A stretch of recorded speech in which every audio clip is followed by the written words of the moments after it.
Bullying in the Bible. The Samson edition.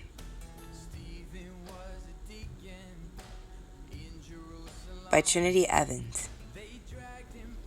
Warning, the drawings in this video are not the best. To tell this story right, we have to start from the very beginning. In Genesis 1:1, it tells us how God created the heavens and the earth. Wait, we don't have to start this far back.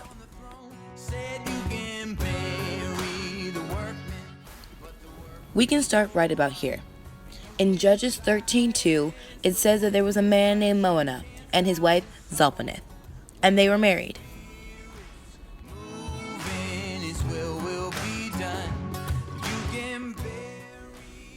But sadly, Zalpunith was not able to bear children.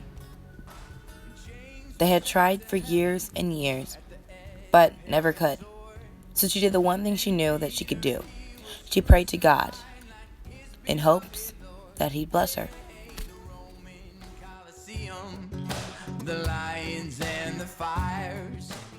And He did. As it says in Judges 13:3, then an angel of the Lord appeared to them. The angel told Zalpunith that she was now able to have a baby, but God was going to bless this baby with the ability to lead Israel out of the hand of the Philistines. But the angel warned Zalpunith that there were 3 things that her child must do in order to keep his blessing.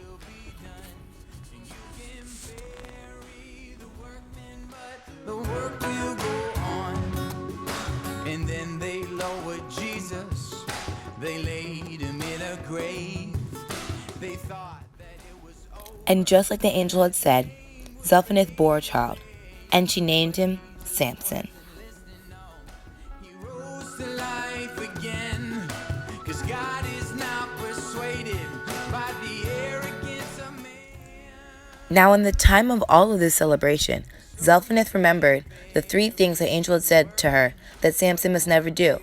Number 1, he was never to drink wine or even touch grapes. Number 2, he was never to touch any dead or unclean body. And number 3, he was never to cut his hair. Many years later, Samson met a beautiful Philistine woman whose name was Delilah. He instantly fell for her and married her. Now the Philistines noticed the relationship between Samson and Delilah and decided to take advantage of it.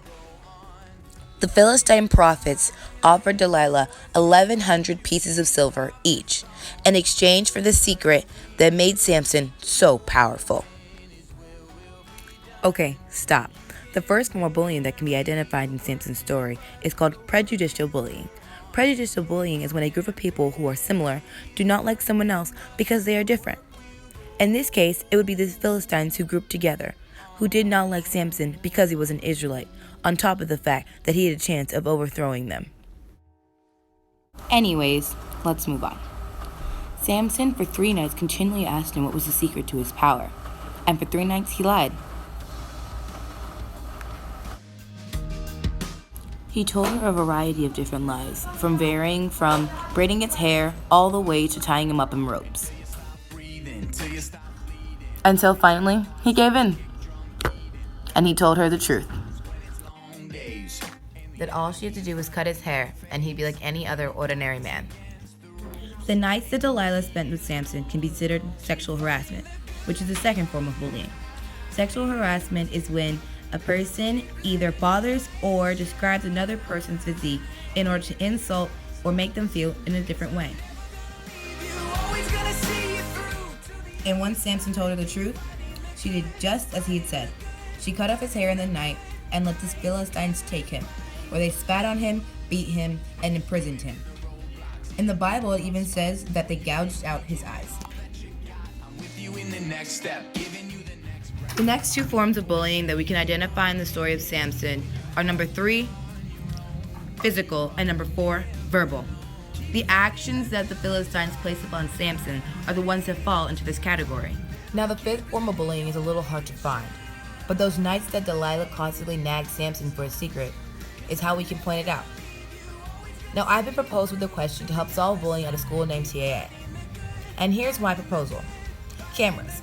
Audio and visual surveillance cameras. Something always starts, and it's who did what did who, and what happened. God is always watching us, and He's our final judge, and His judgments are always fair because He sees everything. So by using the cameras, we can make a better idea of what happened and what to do with it. Is there any more to say? Keep fighting the good fight. Now, no plan is perfect. There's going to be many faults to the camera solution, but it's a good place to start.